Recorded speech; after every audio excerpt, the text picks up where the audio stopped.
What if the thoughts running through your mind weren't really yours? What if the choices you make, the things you believe in so fiercely, were gently placed there not through force, but through quiet persuasion? It doesn't feel invasive. In fact, it feels like you're the one in control. That's how precise it is. You're being steered, nudged, shaped, and you rarely ever notice. It happens all around you, at home, at work, in relationships, in the things you scroll through when you think you're just passing time. The moment you start to believe you're immune is the moment it's already working. Not with loud commands, but with calculated silence. Not through confrontation, but through a sense of deep connection. That's where it begins.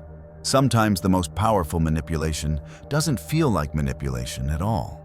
It feels like someone finally understands you. Have you ever met someone who seemed to reflect you perfectly?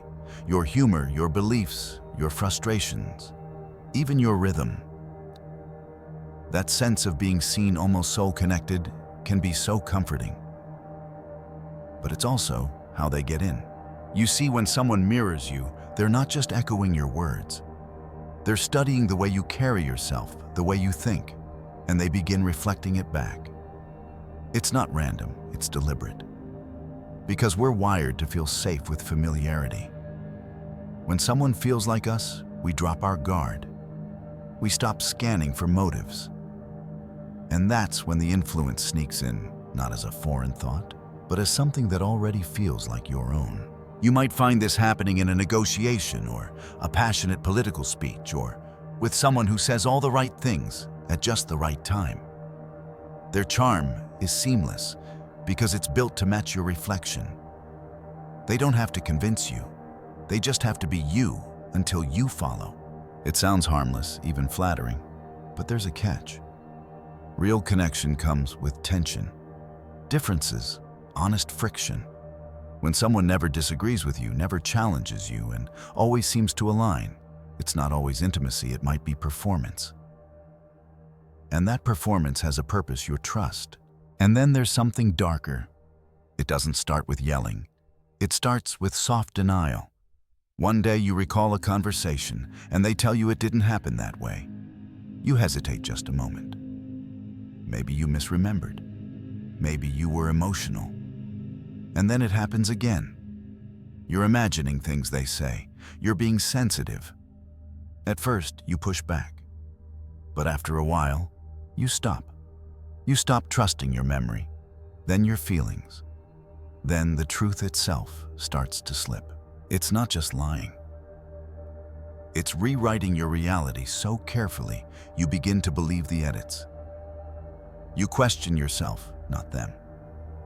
You even begin to defend them. Because the alternative, that someone you care about is deliberately distorting your world, is too painful to face. And they know that. They count on it. Gaslighting doesn't always wear a villain's mask. Sometimes it smiles. Sometimes it says, "I just care about you," while it quietly removes your grip on your own mind. And the cruelest part, eventually they don't have to say a word. You'll start gaslighting yourself, doubting your instincts, silencing your own voice. But if you want to find your way out, you start by noticing the moments when you second-guess your own feelings, when your truth feels like a burden, when you feel disconnected from what you know you lived.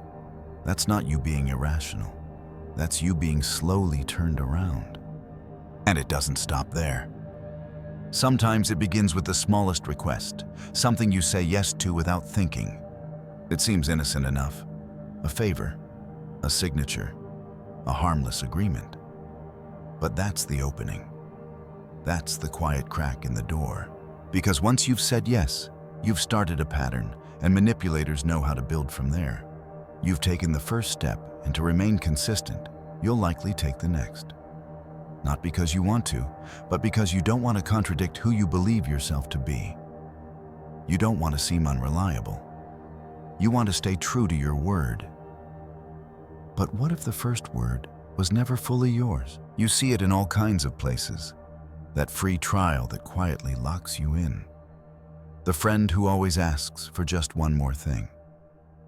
The policy that starts small and ends up reshaping your reality. It all begins with one soft yes and ends in a place you didn't choose. But here's the truth.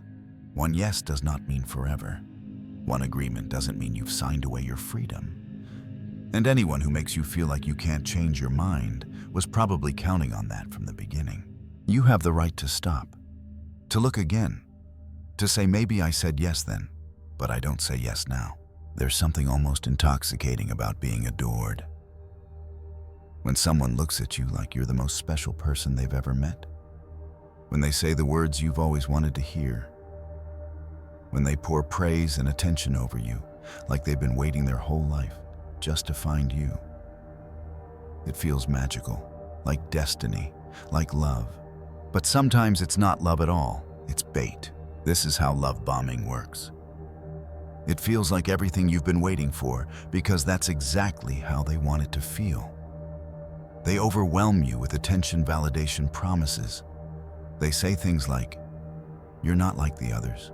You're perfect, I've never met anyone like you." They mirror your values, your dreams, your wounds. It all moves so quickly, but it doesn't feel rushed. It feels right. Until it doesn't, because the affection that once felt like a flood suddenly disappears. The warmth turns cold. The praise dries up. And now you're left confused, chasing the version of them that made you feel whole. You start wondering what changed, what you did wrong. And just like that, the power shifts. This cycle isn't an accident, it's a pattern. You see it with narcissists, with cult leaders, with manipulative partners. It's not generosity, it's a trap. And your craving to get that feeling back becomes the leash they quietly wrap around your neck. The brain bonds during emotional intensity. And they know that. They want to create that intensity early, so even after they withdraw, you stay hooked. You start working for what they once gave freely. You change, you bend, you shrink, just hoping to get back to that brief moment of heaven. But real love isn't built that way. Real connection doesn't need to overwhelm you just to keep you close. And when someone's affection evaporates the moment you say no or set a boundary, it wasn't love. It was control dressed in roses. You can tell when something's real by how it behaves when you stop pleasing it. Love bombing doesn't survive in stillness. It needs you to keep moving, keep proving, keep chasing. And the more you crave the version of them they used to be, the deeper you sink into the fantasy they constructed. Not for you, but for themselves. And then, just when you think you've found clarity, fear enters the room. There's something primal about it. Fear strips you of logic. It hijacks your breath. It narrows your vision. And it makes you look for safety fast. Manipulators know this. That's why fear is one of the oldest, most reliable tools of control. It's not always blatant. Sometimes it arrives wrapped in concern. If you don't do this, you'll regret it. You'll never get another chance. Without me, you'll fall apart. Other times, it's societal marketed even. Politicians do it. Religious institutions have done it for centuries. Advertisers too. They paint a picture of danger and then present themselves as the only shelter from the storm. Fear priming works because we're wired to avoid pain more urgently than we seek joy. So when a threat is introduced, even if it's vague or exaggerated, we react. We cling. We obey. Not because we believe, because we're afraid to risk being wrong. And in those moments of fear, reason doesn't lead. Emotion does. This is why certain headlines make you panic before you even finish reading. It's why you've made impulsive decisions you couldn't explain later. It's why you've accepted things that didn't feel right, but seemed necessary at the time. When fear is in the driver's seat, you stop asking questions and start looking for escape routes. But if you pause, just long enough to feel the fear without reacting to it, something shifts. You can ask, what part of me is being triggered right now? And more importantly, who benefits from this panic? Because fear isn't always a lie, but it is always profitable to someone. Anyone who keeps you in a constant state of anxiety, dread, or imagined urgency isn't protecting you, they're positioning themselves. When safety becomes a product, a promise, a person, they hold the keys to your peace, and that peace comes at the cost of your autonomy. You don't have to surrender yourself to that. You can breathe. You can wait. You can question. And when the fear fades, you'll start to see the shape of something else. A quieter kind of control that doesn't come with panic or praise. It comes in the form of compliments, but not the ones you'd expect. These compliments aren't about your beauty or your talent or your charm. They sound deeper, more personal. They sound like, "You're the strong one. You're so loyal. You'd never walk away." It feels good to hear that, doesn't it? It feels like being seen, being chosen. But that's the trap. When someone gives you a label, one that paints you as noble, good, trustworthy, you begin to live up to it. You start performing that identity. Not because they asked you to, but because you want to keep the approval that came with it. That's identity seeding. And it's subtle. It sounds like admiration, but it's laying a foundation, one where your actions are no longer free, but tied to the image they built for you. In relationships, it shows up as, "You're not someone who quits, right?" In workplaces, it's, "You're a team player." In cults, it's, "You're not like the others. You're special." And because we fear social rejection, we cling to those identities. We act in ways that match them even when it costs us our own peace. Even when we want to say no, walk away, speak up, we don't. Because we've accepted a role we feel obligated to protect. But you don't owe anyone a fixed identity. You're allowed to change. You're allowed to outgrow the roles others wrote for you. And if someone's approval depends on you staying inside a label, they're not seeing you. They're trying to own you. You are not a role. You are not a slogan. You are not a loyal soldier in someone else's story. You're a changing, breathing, living person, and you don't have to hold yourself hostage just to be loved. There's a quiet kind of panic that takes over when you're told something is slipping away. That if you don't act now, if you don't say yes immediately, you'll lose it forever. It creates a pressure that feels almost physical. Your heart races, your breath shortens. You suddenly feel like you need to decide fast before it's too late. But most of the time, that urgency was never real to begin with. Manufactured scarcity is one of the oldest psychological tricks, and still it works.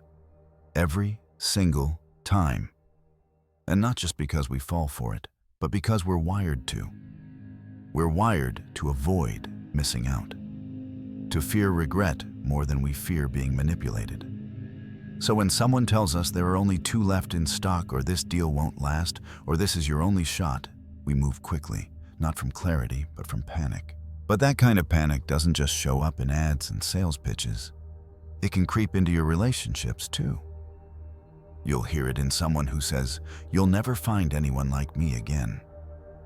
Or in a mentor who warns no one else will give you this opportunity. Or a spiritual leader who whispers, "This truth is only available to you right now. And if you don't take it, they say you'll lose something that may never come again." And you want to believe it because it's terrifying not to, because what if they're right? But that fear is the illusion. Scarcity isn't always real. It's manufactured to make you move before you think. It's designed to push you past your hesitation, your logic, your sense of self. Because in that tight space of urgency, you stop asking the important questions. You stop listening to your instincts. The truth is, anything that's truly valuable doesn't need to rush you. It won't expire while you're breathing. It won't vanish if you ask for time. Love doesn't threaten you. Truth doesn't corner you. And opportunities worth your energy don't try to scare you into taking them. But manipulators, whether they're selling a product, a religion, or themselves, don't want you to know that. They want you desperate. They want you to believe there's no alternative. That without them, you'll miss your one and only chance to be okay.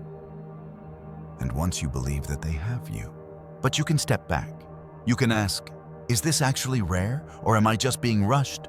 Because when you feel hurried, you're often being guided away from your power. And the moment you slow down, the moment you breathe and choose not react, you start to see what's real and what was only ever smoke.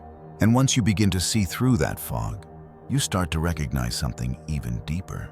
These tactics, they're not just tools used by corporations or cult leaders or controlling partners. They're everywhere. In the language of politics, in media strategies, in the ways we're trained to interact with each other, in Instagram captions that promise transformation, in sermons that play on fear and shame. The real danger isn't that these techniques exist. The danger is that they work best when you don't know they're happening. They show up as love, as praise, as warnings, as opportunities. They speak in familiar voices, and they often wear your trust like a costume. And when you don't know what to call it, when it feels more like connection than manipulation, you don't fight it. You accept it. You say yes, without ever realizing that your no had been quietly taken from you long before you got the chance to use it. But now you're starting to notice. You're starting to name things that once lived in silence. The subtle way someone mirrors you too perfectly.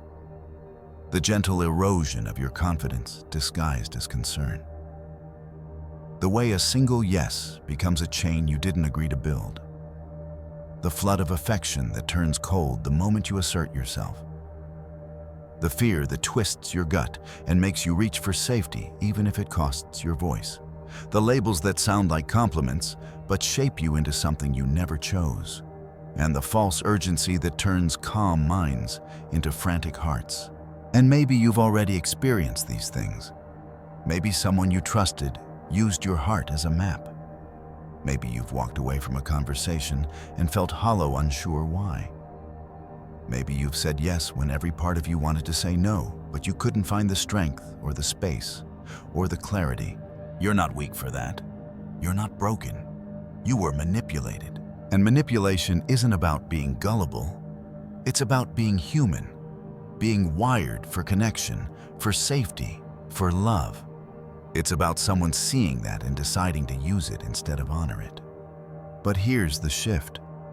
The moment you start to see the pattern, you're no longer trapped in it.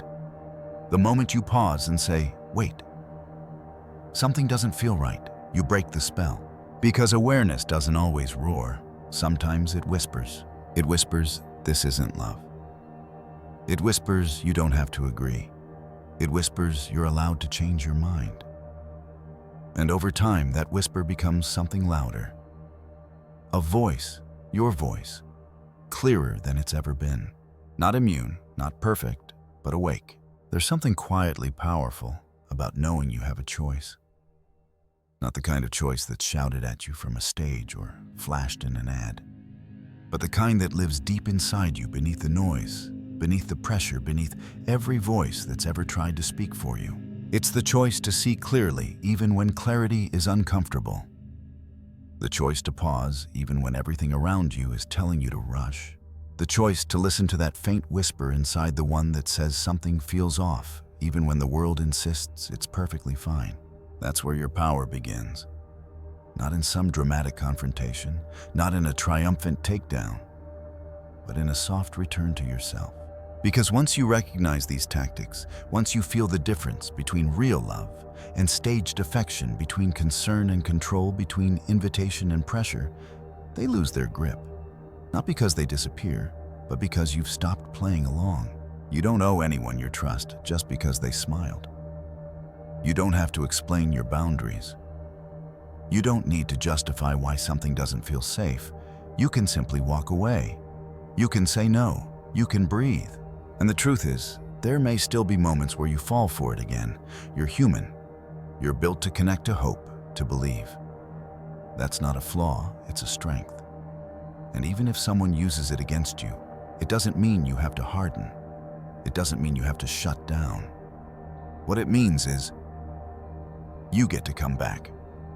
Again and again to your own awareness, to your own truth, to your own knowing. That moment you feel rushed. You pause. That moment you feel adored too quickly.